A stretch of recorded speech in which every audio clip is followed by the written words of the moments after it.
Did I happen to mention we're going to be working on some Hondas? This actually isn't even all the Hondas I'm going to be working on here.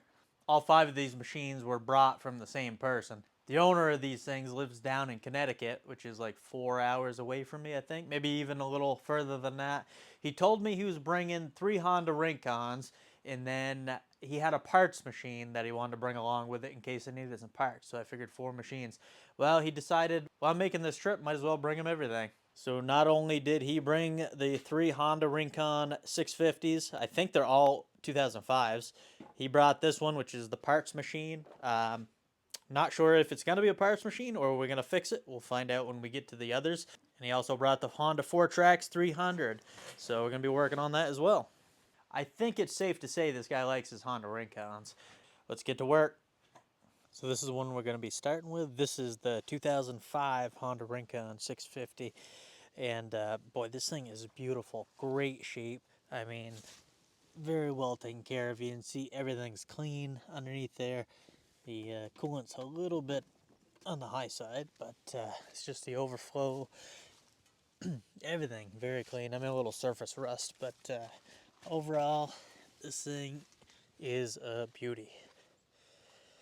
But she's got some issues. So let's get on here. What she got doing a little raining out right now. It's got 1,386 miles and 300 hours. Fire it up. I already drove it over here, so obviously it was warmed up. A little low on fuel, but this is what it does. It sits here and idles perfect. Oh, let me get on here. Throw her in drive. Takes off fairly good, but that's all we got for power.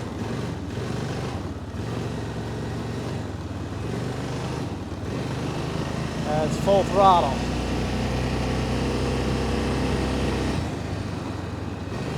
So obviously something's not right here. The owner's got an idea of what it is. Let's go ahead and bring her in the shop and get to it.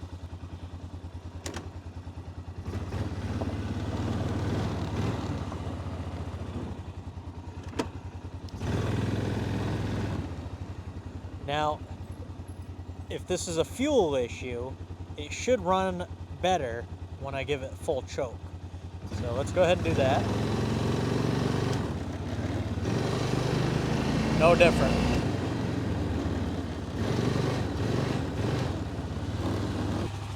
Alright, got her in here. Rev it up in neutral. Seems a little better, but it's still way down on power.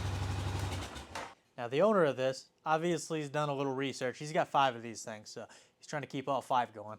But he's done a little research and he's come to the conclusion this has got a bad camshaft. Is that what's wrong with it? It could be. I don't know. Some of these Honda Rincons do wear the lobe on the cam a little bit, and then that'll cause an issue like this. It'll run good at a low RPM, idle perfect, because you're not using much fuel. You're not expelling much gas, so the lobes on the cams don't have to open up as much at a low idle situation at a low RPM situation like this. So we're going to check the fuel system, all that good stuff. But it's really not hard to pull that top cover off to see if it is cam related. So we might just go ahead and do that just to see if that's what's going on. First things first, we'll pick up that rear seat, remove this seat. Now, as I said, that carb is slightly slanted. I don't know if you can see that.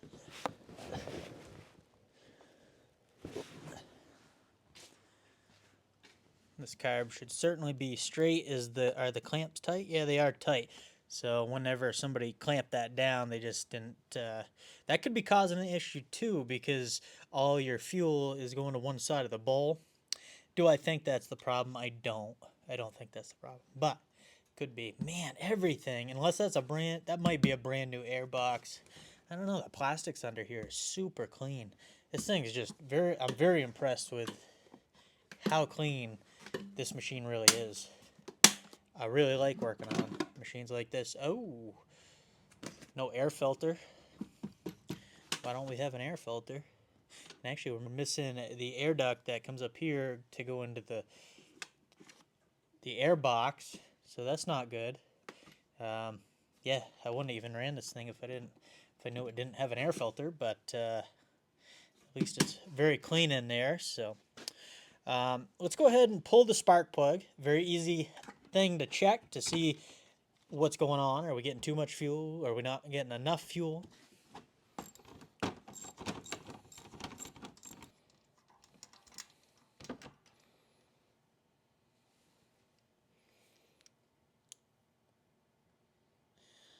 Honestly, it doesn't look too bad.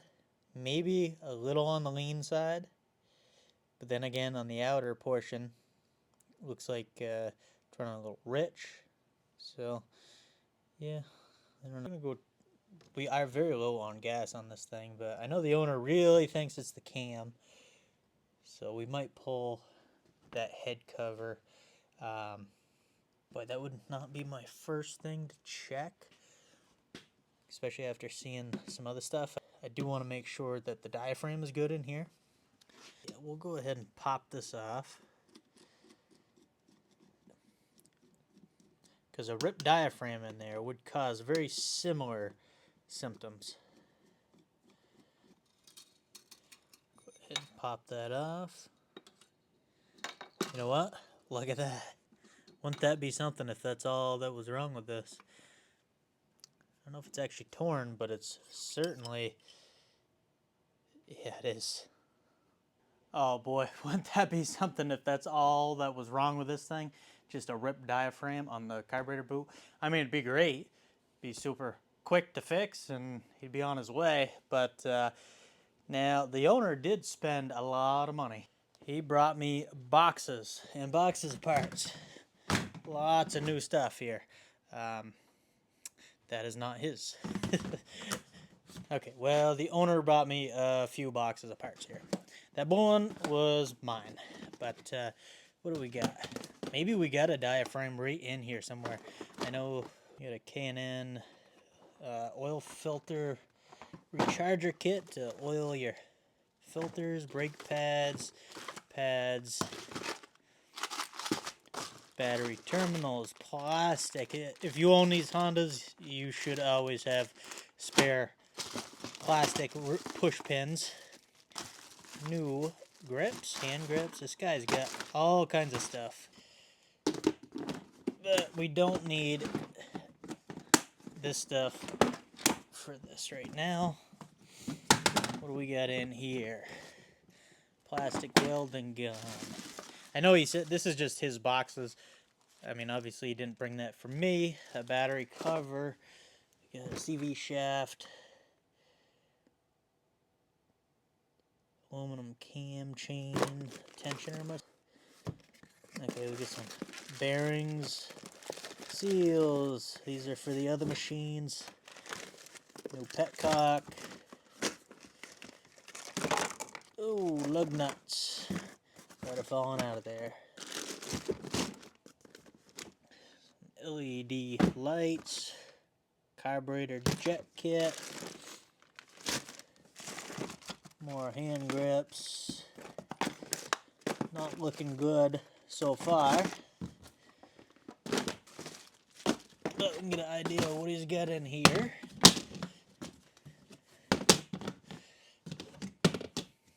There we go.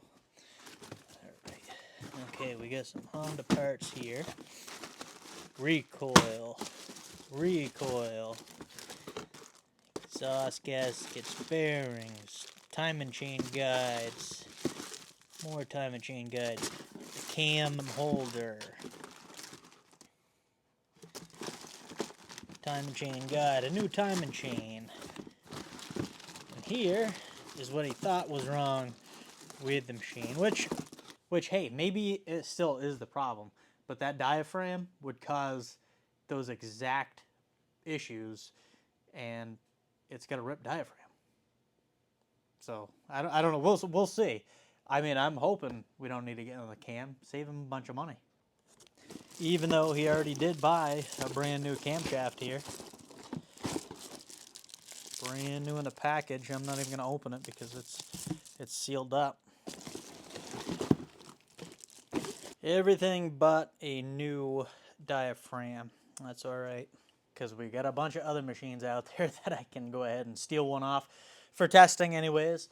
So I'll go do that. But man, this is why, like I said, this cam could be shot too. Who knows? But this is why you should always diagnose your machines before spending, big money on something that you're not sure on. Like I said, I don't want to jinx. I don't want to jinx this or anything, because who knows? Maybe that'll be bad and the cam, but probably unlikely. I get the parts machine uncovered. I'm gonna steal. This one doesn't even have an air box or anything on it, but we're gonna steal the diaphragm. See if this one's any good. Now I'm not sure what's going on, because this carburetor is tilted as well. There's something I don't know about, tilting these carbs. All right, that looks better.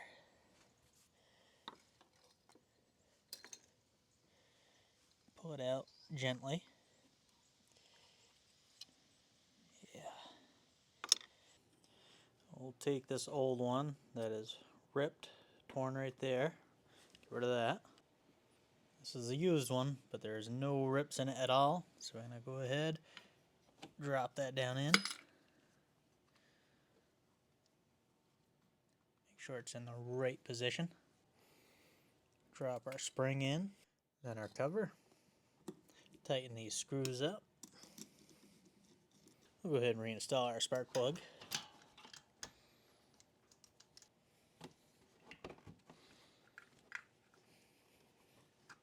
Now I want to go get an air filter before this thing, before I fire it up again. I straighten out this carburetor too.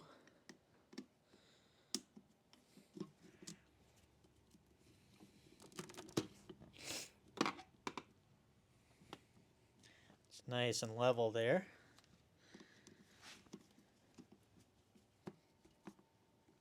So the parts machine, we know, didn't have an air box at all on it. I checked the other red one, that had a K&N air filter on it. Checked the black one, that one also had a K&N air filter on it. So we don't have any stocks, but we're going to use this one out of the black one, K&N. Looks to be a little damaged. We got some chafing there, that's not bad. But right here, the cage is broken. I think the filter is broke all the way through. It definitely is.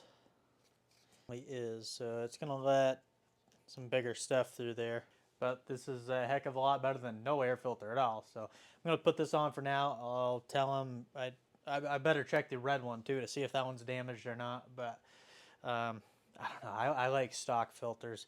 I'm not a huge fan of these K&Ns. Put our clamp on. This on. I'll put the damaged side facing down. Not that it matters. Oh, you know what it is? It's rubbing on this inlet for the crankcase breather. That's definitely what it is. So I'll put it right back there, so we're not going to do any other damage to the filter. Just be right there. Yeah, that's how it fits. So I guess it's not a huge deal because it's kind of covered, I guess. I still don't like it, and that's another reason to use a OEM air filter, as this one's obviously not perfectly set up for this thing because it damages it just running it where it should be. And tighten that down.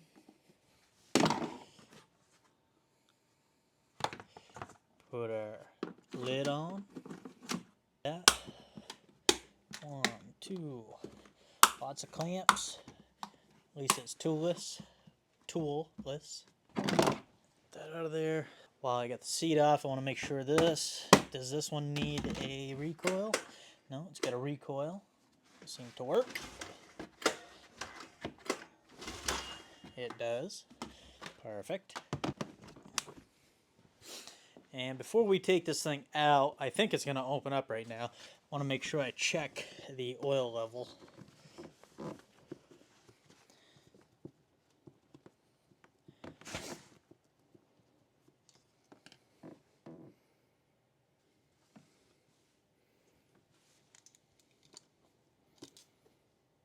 Okay, looking good there. We'll get our seat back on. Now let's go see. Started up perfect before, so I am sure it does now. Absolutely.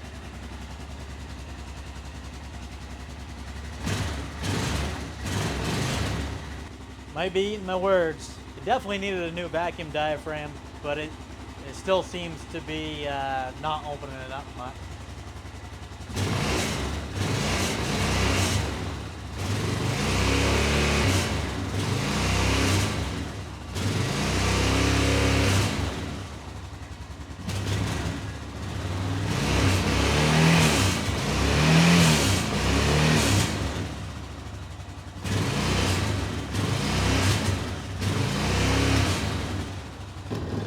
No different. Wow.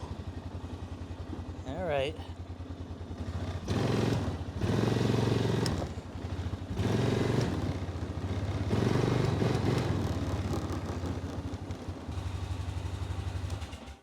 Well, I was definitely wrong. Still some other issues with this thing. Could be that cam. I don't know. The owner thinks it is. Let's go ahead and pull the cover off, see what we see.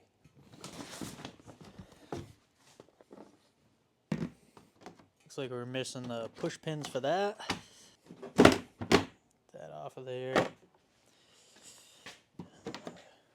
Pop that off. That one.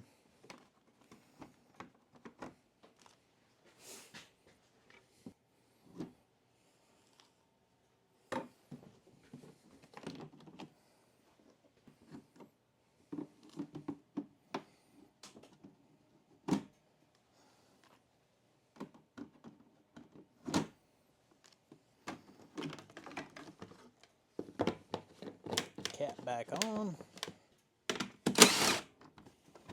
Back off.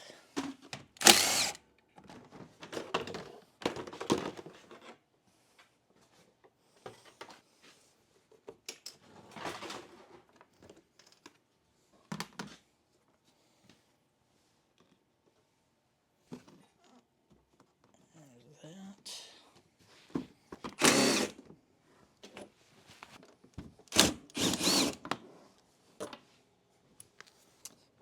Now we can slide that tank back.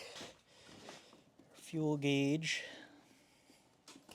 Remove that.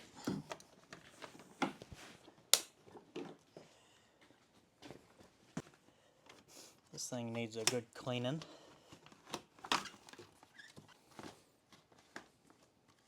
Very good cleaning. Now we can get to the head cover here.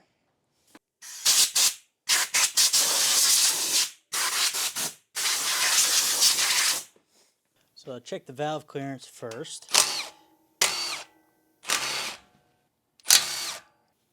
Intake. Exhaust.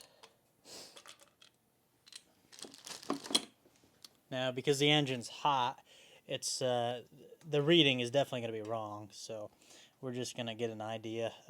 But if something's really off, we'll be able to tell. Pop that plug wire off again. Our inspection port for top dead center is right here. Pull that out. Put her up on top dead center. Let that intake go down. And it'll pop back up. Turn her over slowly.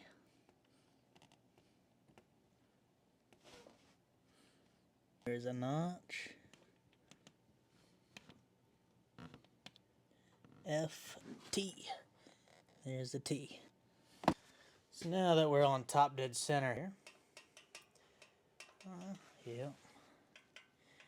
So nothing's super tight. It actually feels okay. Like I said, it's warm, so the reading would be off right now. Well, to be honest, I don't know. We'll get it on top dead center. We'll go ahead and so it looks like it's getting. So it would happen if the cam was worn down. The cam is down here. If that cam was worn down, the lobes, it wouldn't be able to push the push rods up enough to push these down. Yeah, I don't know. Check the exhaust.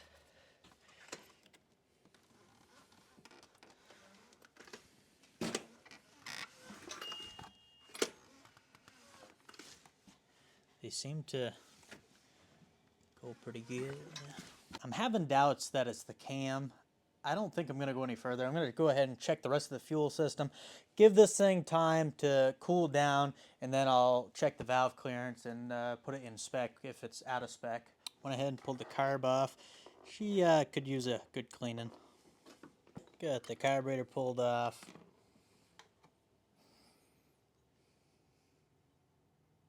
Definitely some junk on the bottom of that. A bit right there. Yeah, we'll pull this all apart and clean her up. So I went ahead, cleaned the carb all out, installed it. It's been sitting for a little while. This thing is ice cold now. Okay, we got to put this back at the top dead center. We're going to rotate it. Watch that intake valve open, close, and then we're looking for the T. Okay, there's the first notch. Now we're going to go slow. There's the F. And there's the T. Now our intake valve spec should be 6/1000 of an inch. So we got 006 right there. If I put this in here, actually I can't fit 6 thou in there. Let's go ahead and see what it is. 4 thousandths. 4 is tight. Okay, 4 fits in that one good. So we'll go ahead and change that. Those are on there. There we go. Put our 6 in there. Loosen her up some. There we go. That's perfect. Now we'll tighten it up. Check it. There we go. Nice snug fit. And this side.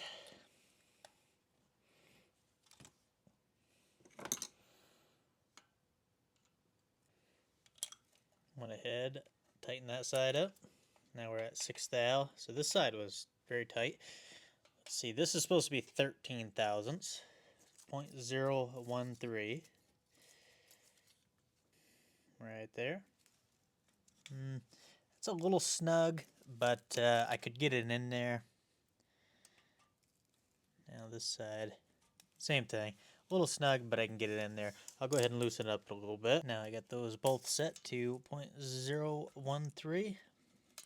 And these weren't off much, but the intake were off definitely a little too tight. Go ahead and install our valve covers. We'll put a spark plug back in here.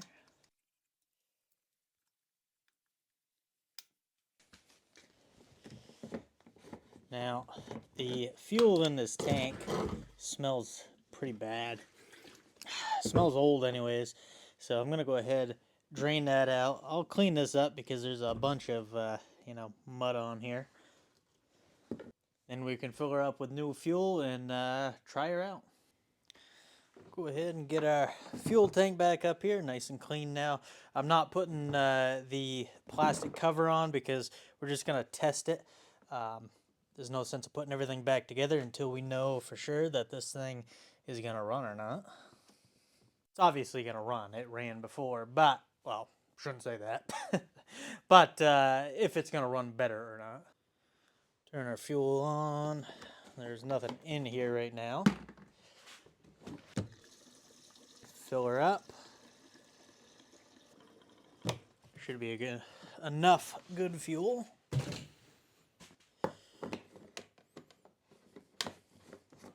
Do need to hook this fuel gauge up. That on there. Go ahead and put our plug back in.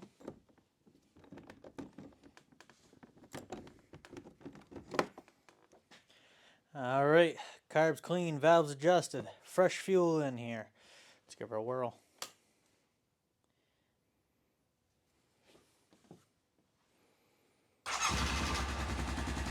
Wow, I think started right up for being, an empty carburetor. Of course, it goes in there, but our real test will be if this thing's gonna rev out or not. We'll give her a second to warm up. All right.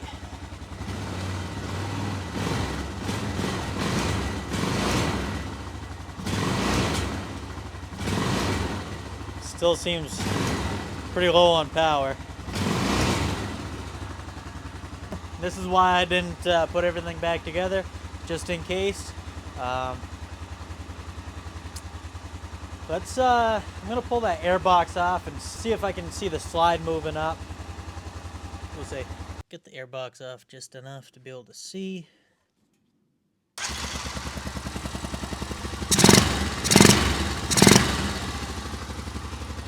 Okay, we found our problem. That vacuum slide is not moving up at all, so now we gotta find the cause.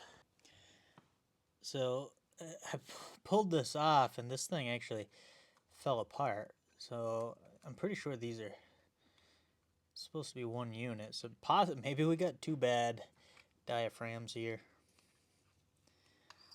Get that out of there. So I have a known good one out of the black Honda Rincon. But you know what I noticed when I pulled this off? I know that machine revved up good.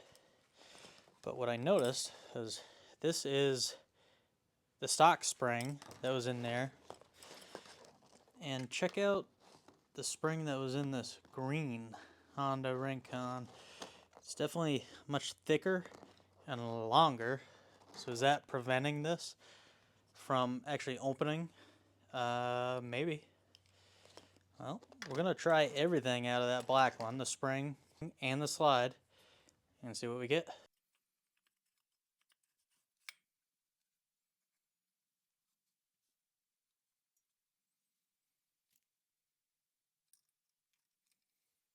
Definitely thinking that spring might have had something to do with this.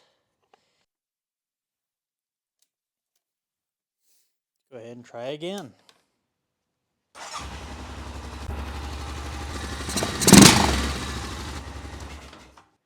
Okay, now we're talking. Let's go ahead and throw that airbox on and try her out. Airbox on. It's all warmed up. My thoughts about not needing a cam were right. I think we're safe to throw this thing back together to give this thing a good test ride. So we'll pull this gas tank back off.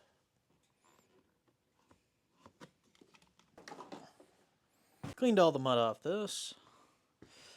Throw that back on there. Now we can get our gas tank on. Looks like it was doing a little bit of snowing out here while I was working. Yep. Ha, it's coming. It is some cool out. I had to go ahead and get another jacket on, get some gloves on. Now we're going to try her out. Let's see. Shifting good.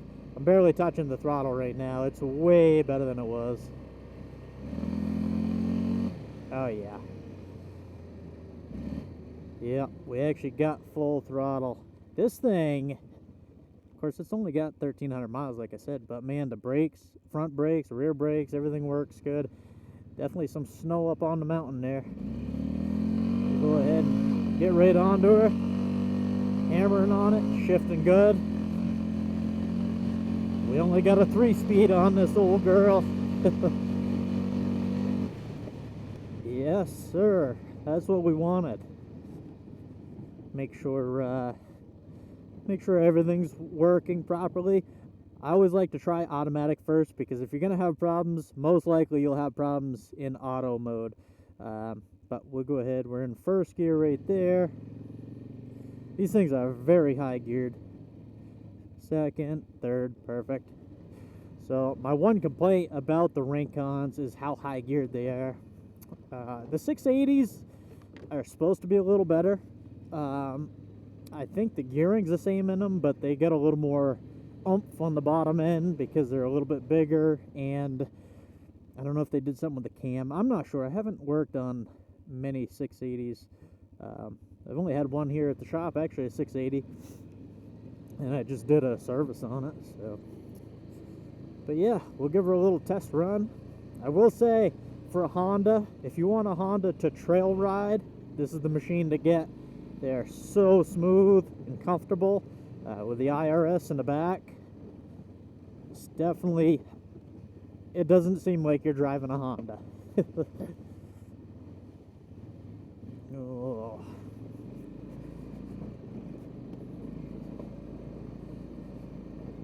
Yeah, this thing is good to go, I think. But we'll test her out a little bit to make sure.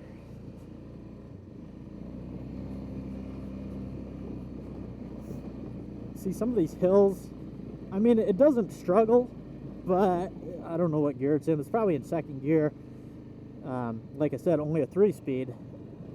But it just, sometimes it's, it really needs a 5-speed. If this had a 5-speed, like the Rubicon, I would really, really like it. It would be a much better transmission, in my opinion. Well, we got a tree down. This thing's beautiful. I don't want to run it over. If it was my machine, I would definitely run that over.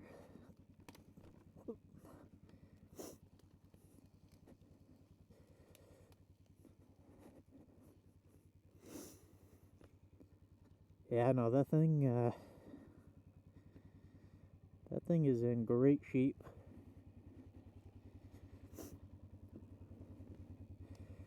Park and brake, still in drive.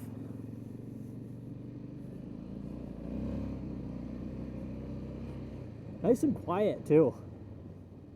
This is probably one of the quietest Hondas. Well, they're all fairly quiet, but I think it's because it's such high geared that you're not really into the higher RPMs, and it shifts early as well. Like right there, it just shifted. It's when you're idling or when you're not hammering on it, super smooth shift. You almost can't even realize, you almost don't even realize it shifts.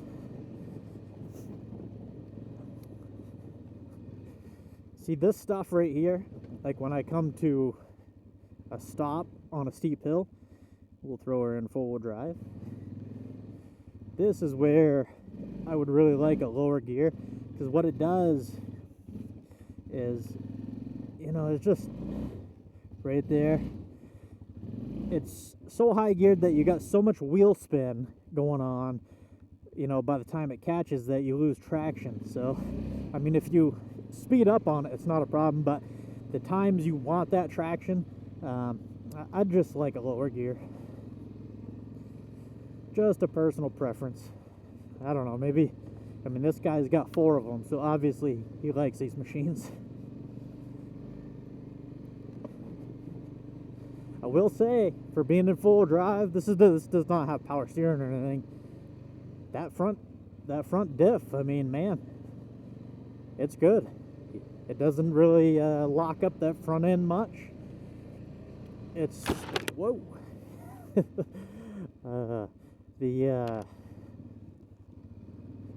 Yeah, as far as the front end, it's still nice and light. I'm gonna throw her back in 2-wheel drive. There we go. I'm impressed with that. There's not much difference, really. I know the older machines, like the Foreman 450s, when you had the option to switch it in and out of 2-wheel drive, 4-wheel drive, you wanted to switch them out.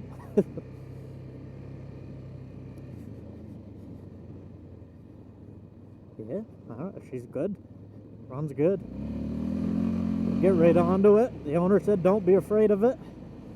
He watches my videos and he said make sure you really test them out. So that's what we're gonna do. Yeah. Well, she's a beauty. I think I'll see what he wants to do. I'll see if he wants to do an oil change or whatnot. The oil looked pretty good on it. The oil was a good level, but it did look used, obviously. So maybe he wants to do an oil change. I don't know anything. The bearings, the bushings, tie rod ends, everything seems very tight on this rig. So, yeah. I mean, I think this thing's good to go. I'll look it over a little bit more, get back to the owner, see what he wants to do. I think we're probably done though. And I hope you enjoyed the video, and we'll catch you on the next repair. So I was just about to head back, open my windshield here, and I'm getting a whiff of coolant.